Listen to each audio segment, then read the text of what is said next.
You're listening to All Hands on Tech. Come along as we get to know the people and businesses behind the province's ever-expanding tech sector. Each episode, we'll chat with local experts to uncover the hidden gems that make Nova Scotia a hub for collaboration, innovation, and creativity. All Hands on Tech is proudly produced by Digital Nova Scotia, the industry association for Nova Scotia's growing tech sector. Welcome back to All Hands on Tech. I'm Ashley. And I'm Claire. For today's episode, we're talking about marketing strategy with the local company that does it best.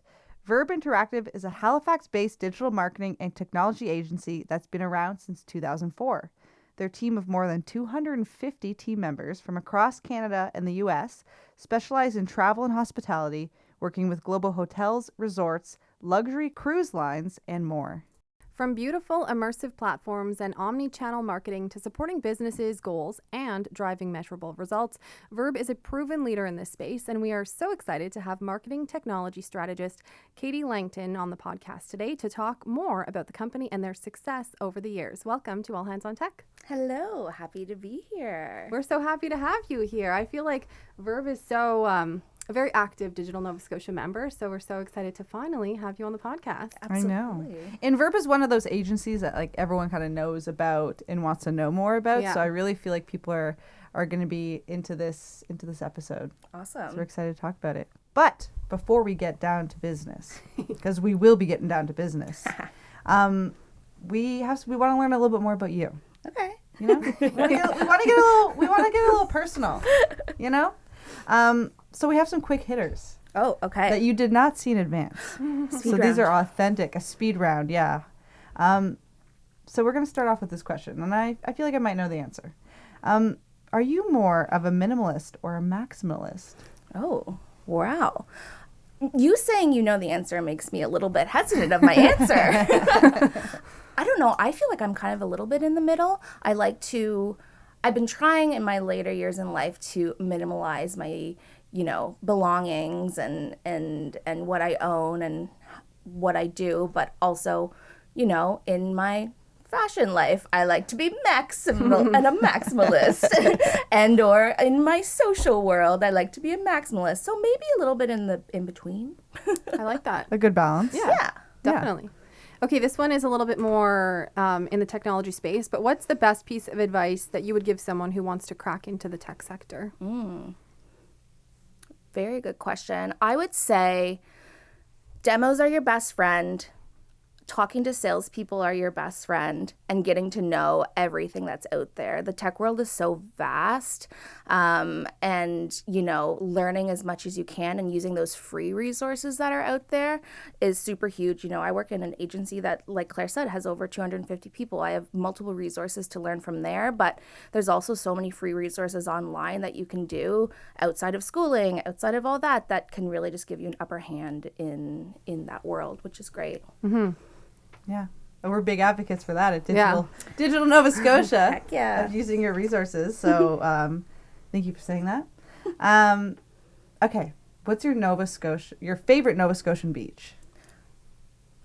Another tough question. I know, but you're a beach. Well, I know. So I'm from Prince Edward Island. So picking a beach in Nova Scotia is difficult because I'm biased to Prince Edward Island beaches. However, I would say Conrad's is my favorite. Mm-hmm. The caveat of, the parking situation and having to walk like tons of steps to lug all of your beach beers down to the beach is not that great. However, I'd say Conrad's is probably my favorite, and Rainbow Haven as a runner-up. Mm-hmm. And they got better vibe now too, which is cool. Yes. Yeah. Yes, exactly. Love stopping there for an affogato. Mm-hmm. My favorite. Rainbow Haven's good because it's one of the more shallow ones. Mm-hmm. So if we're talking about trying to look for warmer water, that's how I pick my beach. I pick the shallowest one or else I won't get in. Mm-hmm. And Crystal Crescent is just freezing. Yeah. Mm. And then what's that other one that has the very narrow beach? Like it's like a strip. Oh, Queensland. Yeah. Yeah. Gorgeous, but you're sitting on top of people you don't know. Mm. And in a bathing suit, don't want to do that. Well, I know it was a Nova Scotia question, but now I got to ask, what's your favorite beach in PEI? Well, Lakeside is the best. Okay. It is on the northern tip, so typically those waters can be a little bit colder. But white sand, sinking sands, you have to drive all the way up to Basin Head, and it's not a fully provincial beach, so it's quiet, which is nice. Oh, not anymore. You just exposed yourself. No, cut this. I'm just kidding. Well, we just had friends move from Vancouver to PEI, so we'll be having some PEI summer weekends. So nice. I'll keep that in mind It's the for best when we of go. the summer. Yeah, for sure. Yeah, it's gorgeous. Okay, well, thank you for answering. You did a very good job Thank you. answering the quick hitters. I feel like we know you a Stress. little bit better now, so Yeah, thank you. You can relax now. Okay. Okay, so we know a little bit about Verb, obviously. I used to work there. Ashley's been involved with Verb, through DNS and through our membership. So we have a good understanding, I think. But I think our members would like to, or listeners more so, would like to learn a little bit more about what makes Verb unique from other agencies in the area. So can you talk a little bit more about that? Absolutely. Yeah. So in your intro, you kind of pointed out that Verb specializes within the tourism and hospitality sector. And, that's not limited to, like you said, ferry services, but we also have like DMOs, destination marketing organizations. So, Nassau and Paradise Island, Bahamas was one of our legacy clients, been around for forever. And we've been doing their holistic marketing from website to social to SEO for years now. So, we have those solid foundation of clients that have been with us for forever. And so we have, 360 marketing. So Verb started out building amazing websites, and then we moved into, booking engines and our own specialized app that helps integrate all these booking engines and other applications that some of our clients may use. We have social, which is where I started at. We have SEO, we have paid, we have marketing technology, CRM, which is the team I'm on now. So with all the vast depth of knowledge, it's just a huge learning place that our clients really see the value in from all the different teams. And some clients, that we might not do the full 360. We might just have their website, but they lean on us because we are experts in the field. So if we don't do their organic social because they do that in-house, they'll still lean on our organic social team. And we love to help our clients because, we call them partners in the end because we want to help them succeed digitally. And that's kind of like our commitment to anyone who works with us, which I really like. A one-stop shop. I love Exactly. that. Yeah, that is great. And one thing that I thought was really cool, so I don't come from the agency background. I spent the first part of my career in broadcast journalism. So I know when I was first kind of learning about our members and I heard about Verb, I just thought it was so cool because I would have never I didn't know about Verb before. So it's this huge company that works with like these global resorts. Like it's so cool. It's one of those companies where you're like, I didn't realize this was happening in Halifax, I know. So it's very so impressive. True. Like getting into the marketing world, I went to NSCC and, I didn't know outside of anything. And then once you start learning, and my friend actually used to work for Verb and being introduced to them, I was like, oh, wow, this is wild. It's if you're not in it, it's so hard to know like what's out there. But Verb is very well known in Nova Scotia and also like across the country and into the States too. Like just imagine being on a Royal Caribbean cruise and being like, oh, a Halifax company does the website, booking engine, the e-commerce, the booking engine, it's kind of crazy to wrap your head around that. So it's been really, I think, pivotal in putting Nova Scotia on the map. Which is awesome. We love to see that. Absolutely. Crazy growth since 2004 to 250 employees or more. So and always hiring. So there's people who like are still working there today who were like, I remember I was employee 36. It's and crazy. They like used only first names as their emails and not first and last names because there's so little people. And now you don't it's hear like of that much anymore. Exactly. So it's cool to see and still email those one email people. That's awesome. Well, hey, let's go back to you. I'm curious what your journey has been at Verb and what exactly does your role of marketing technology strategist involve? Yeah. So like I said, I went to NSCC and I graduated from their business admin with a concentration in marketing. And I got hired at Verb as a wee little social media coordinator. So love social, super fun area to get into in the marketing world, which is nice. And like I said, at Verb, there's so many teams to learn from that I, got in there, started getting my hands dirty, and I grew really, really quickly, which was nice. And mind you, I was a mature student, so, I wasn't coming in here as a 20-year-old grad learning the roles I had a long job before working at Verb. So it was great to kind of learn from my peers, from my leaders, and see that come through in my role. So I've worked in social for the past about 4 years, and through that I started working with Erin, who is our Senior Director of CRM and Marketing Technology, and through that I started owning kind of our social marketing technology platform. So what we use for scheduling, what we use for UGC, what we use for any influencer partnerships, and I started managing, those relationships with our reps, but then also making sure that our team is using these platforms to the best of the ability and growing those relationships. And when Erin started building her team and kind of saw that growth that I had within the marketing technology side, I was brought into her team so then I can be pulled into any of these CRM initiatives that we're doing, and any, email and beyond through the social platforms too. So it's been a fun 5 years. My 5 years is in 23 days. Ooh, Wow. congratulations. It's wild. That's a It's milestone. yeah. That's really cool to hear that they've built a role around what you're doing, because we all everyone's, I'm sure, company, and even at DNS we use a lot of different technologies, a lot of softwares, but it sounds like Verb has really refined the suite of tools that you have, and the fact that you're investing a full person to make sure that you're using those to the best of the ability and optimizing those is really awesome to see. So I think that's a reflection of kind of the work you put out there. Yeah, absolutely. It's fun. It's cool. Very cool. Yeah. Well, so kind of beyond the work and how exciting and innovative the work is, there's some other perks to working at Verb. We see some staff, depending on what team you are, what project you're on, you get to travel and visit some of the amazing clients.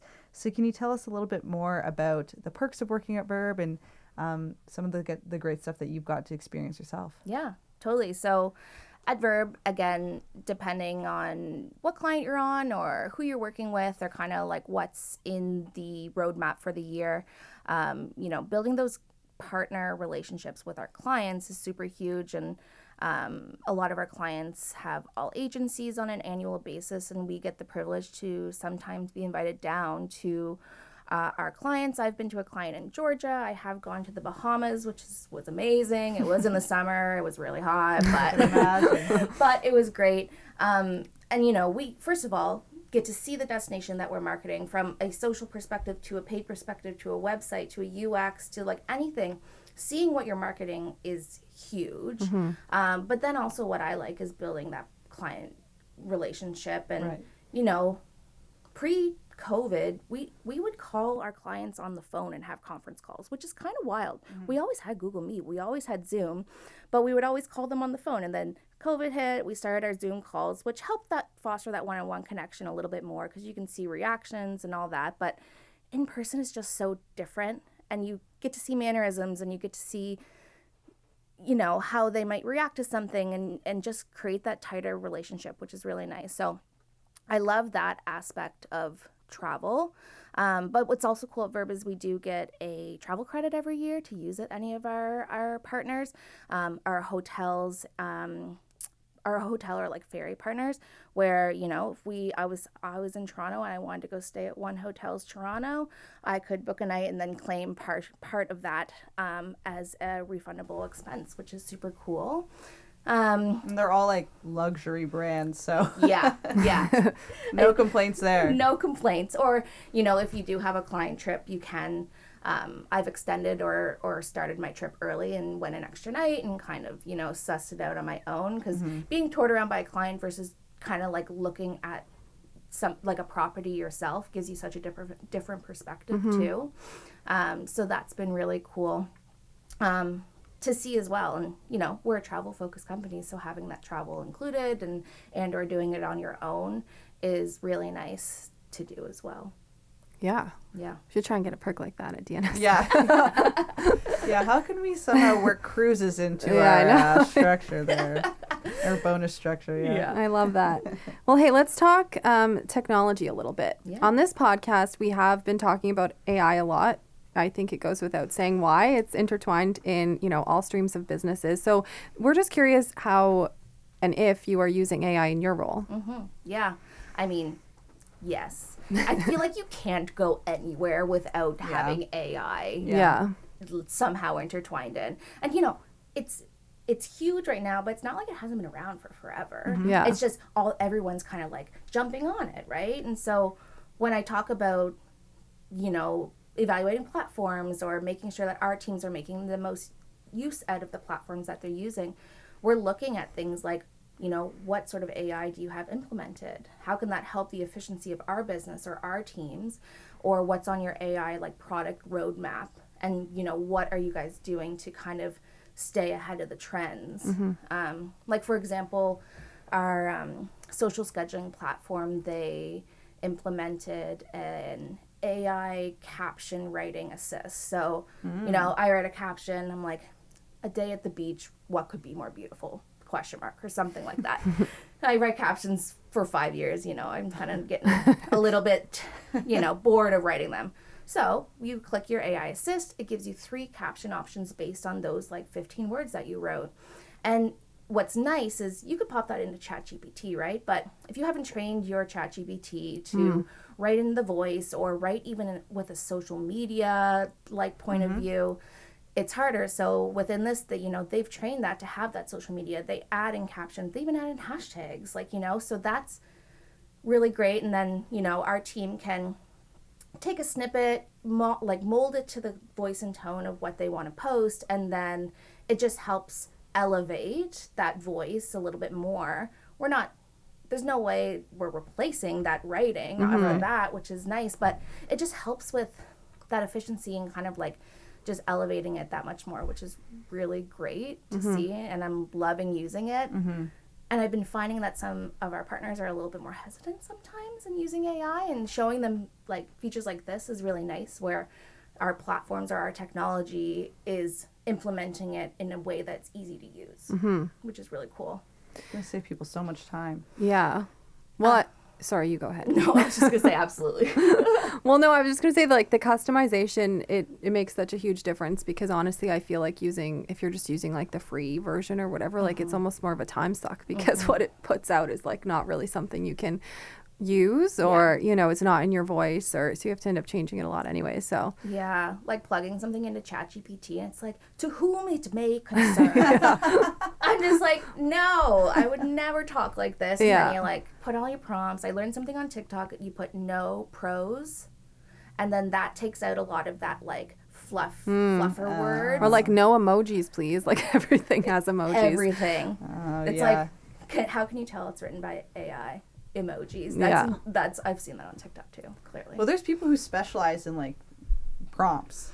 Yeah. AI special. It's so interesting how fast that part of things is changing, and but even before AI, marketing was always a field that was like constantly changing. Like the moment because you're relying on other platforms like Meta and everything within that suite, and at one point Facebook didn't even own Instagram, so like every time you figure something out, I feel like it changes, and that's for a lot of reasons, but I think something that we've been hearing a lot, and it's kind of been bubbling for a while now, but now I think it's undeniable, is around security. So over the past few years, cookies and privacy laws have made first-party data even more prominent than ever before. Can you talk a little bit more about this and how you're working with clients to navigate this? Because like I said, it's ever changing. It can be scary. It can be intimidating. So how do you work with clients on this? Yeah. So we've heard first party data, cookies, third party cookies, all this jazz. They're kind of words that have been thrown around in the past like year, and it's big hype words. So with this, and like a big caveat is like that really oomphed up the first party data kind of like requests from clients or in the marketing world is the depreciation of the third-party cookie and what's going on with that. So, third-party cookies, some companies may use that to retarget. Essentially, you could be on a website and then another company would buy that to retarget their information to you, let's just say. Whereas a first-party cookie is, I'm on that website, I'm on Amazon, they're tracking my motions, and then they're using that information from their own website, that own information to kind of retarget, know what's in my bag, know what to maybe suggest to me when I log on or when I go to the website the next time. And that's stored in the back end of your browser. However, all of this kind of is snowballing into the importance of having a CRM and having your marketing contacts kind of up to snuff. So we're making sure that our tracking's in place. We're making sure that we can identify personas that we could retarget really specifically with ads, or we could pop in some personalization on the website to kind of help that personalization and that touch with your consumer to be all that more personalized and what they're looking to see, essentially. Right. So the data is only as powerful. It's only powerful if you organize it properly and use it appropriately, right? So is that kind of what you're saying is like, how do you build a system for your clients where they can then take this data that's being gathered by these cookies and apply it? Exactly. So within your CRM, you can take that and find your common themes, find,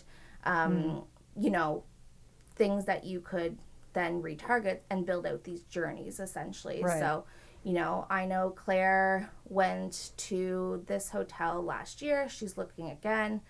If you have already booked within this and you've been on in our system, let's just say you had a child and you booked a kids add-on last time, we could know to kind of suggest that within this time, the next time, so that you're personalized and you're like, oh, right, this is great. Oh, yeah, I forgot I had to add this on type thing, which is really nice to just ease the initial point from the consumer to the end purchase goal.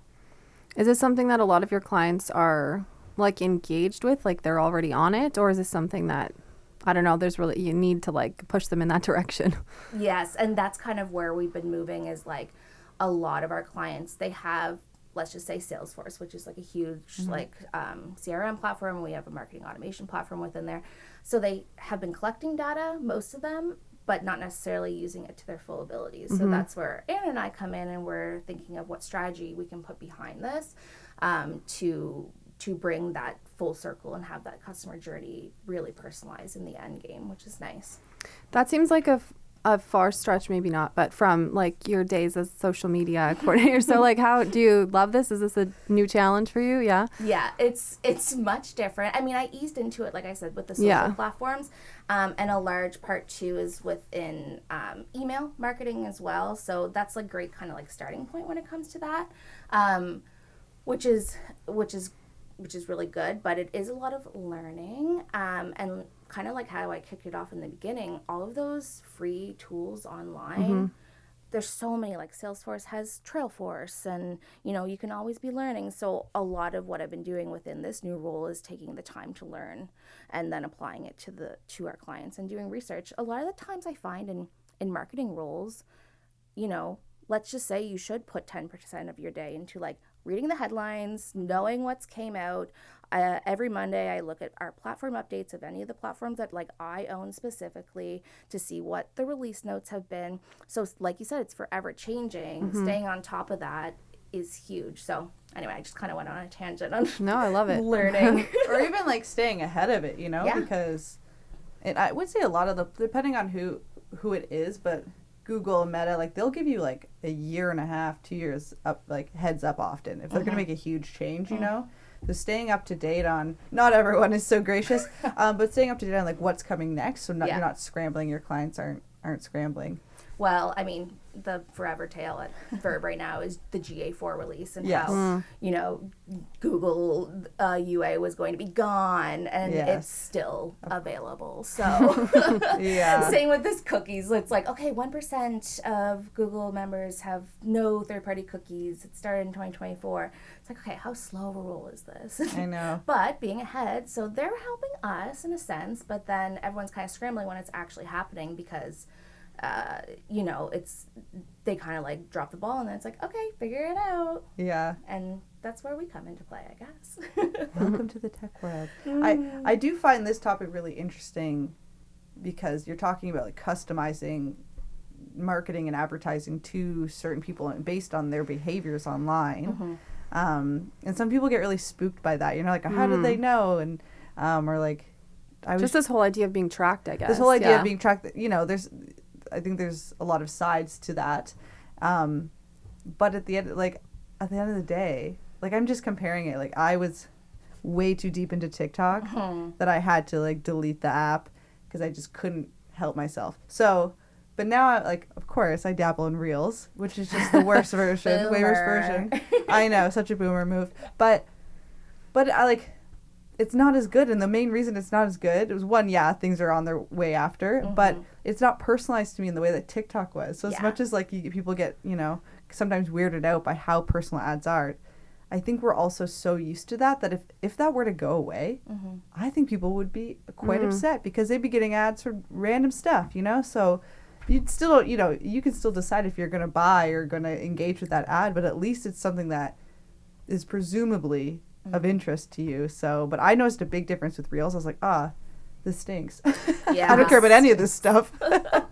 TikTok is really good for that, I know. And I always say I'm the worst marketer. Like, I'm the one that's snoozing suggested posts on Instagram for 30 days. You know, I'm the one with an ad blocker on my, like. Truth comes out. It's bad, but you also learn from that. And you know, if I, like you said, if I see an ad, I want it to be something I'm interested in. Sometimes I'm scrolling Facebook and, there's some weird ads on Facebook.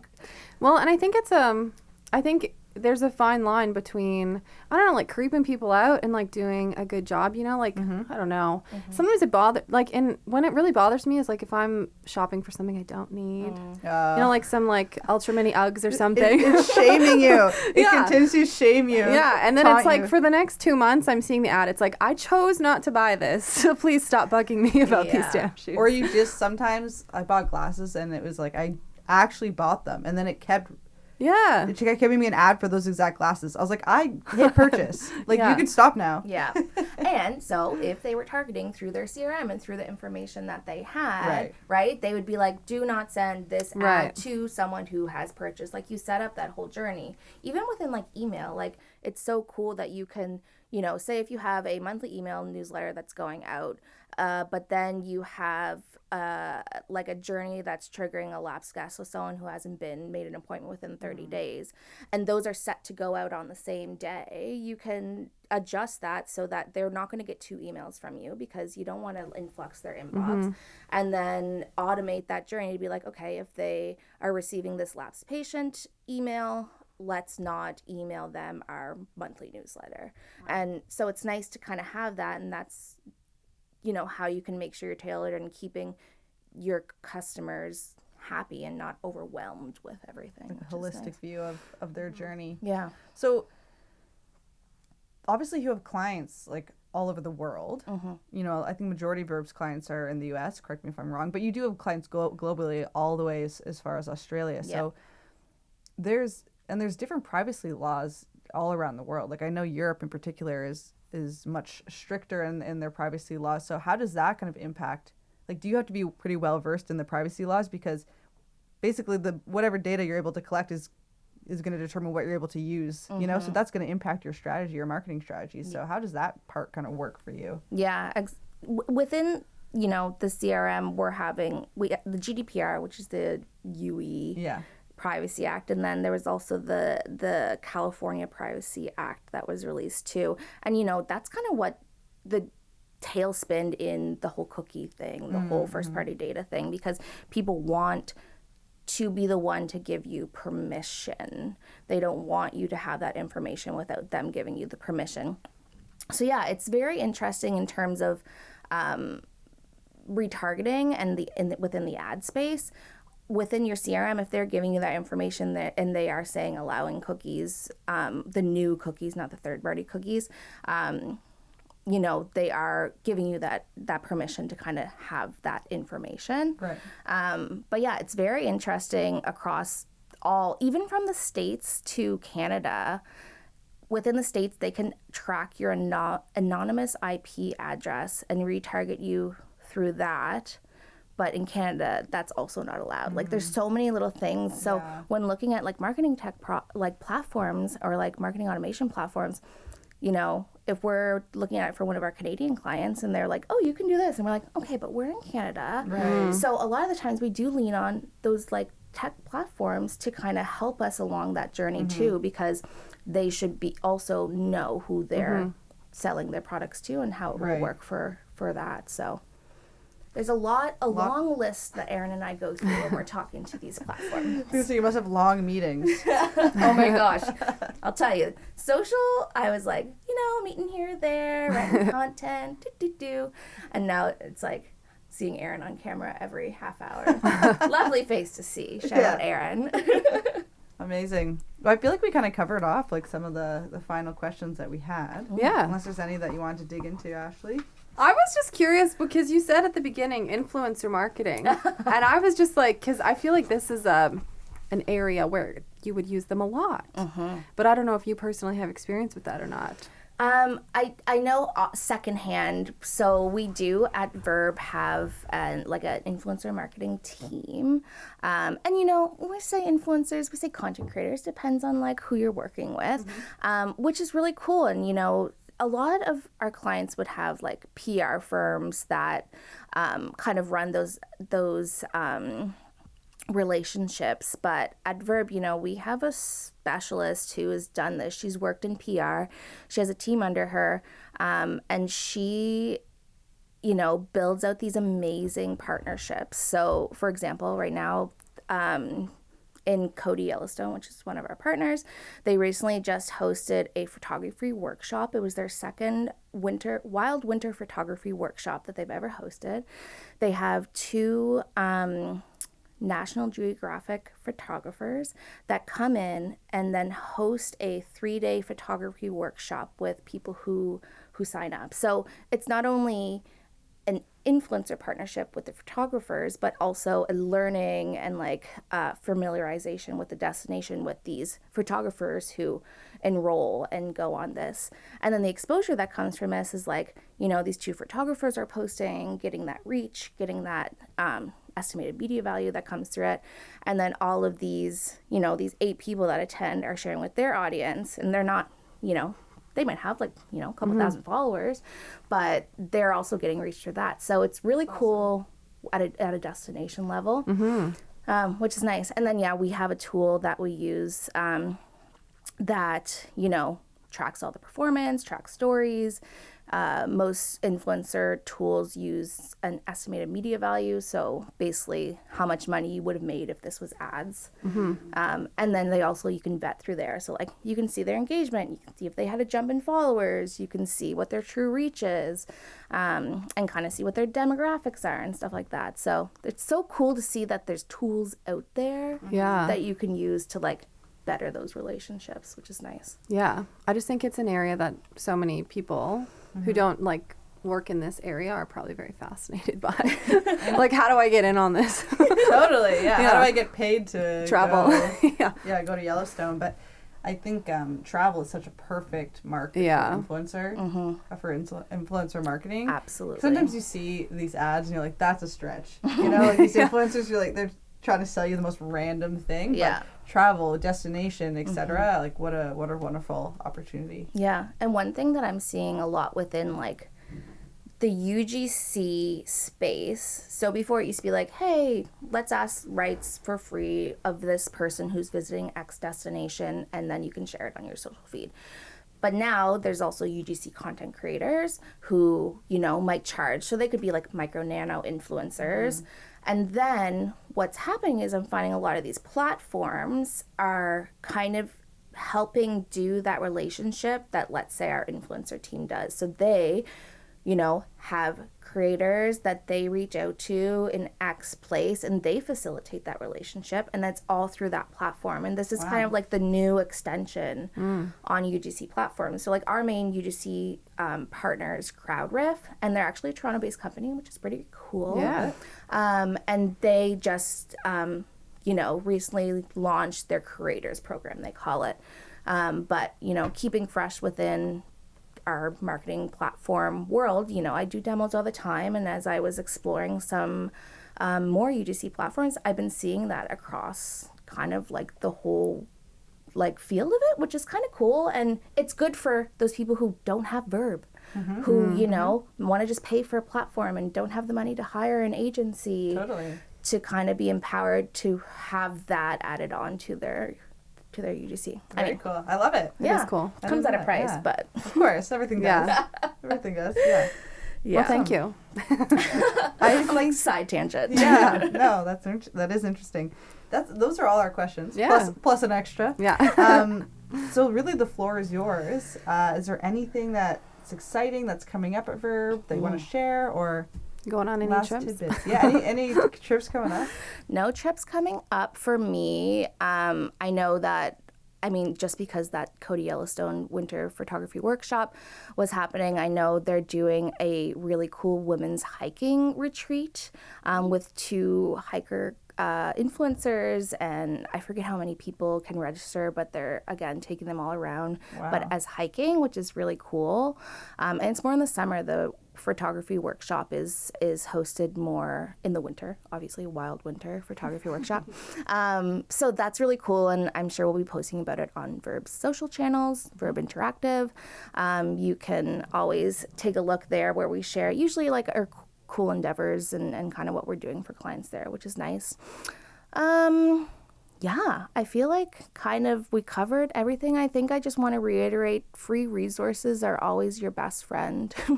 And, anything that you can do to learn more for free or training like that, that's what I've been using and what has gotten me into learning more in the tech world. So, So sign up for DNS. Yes.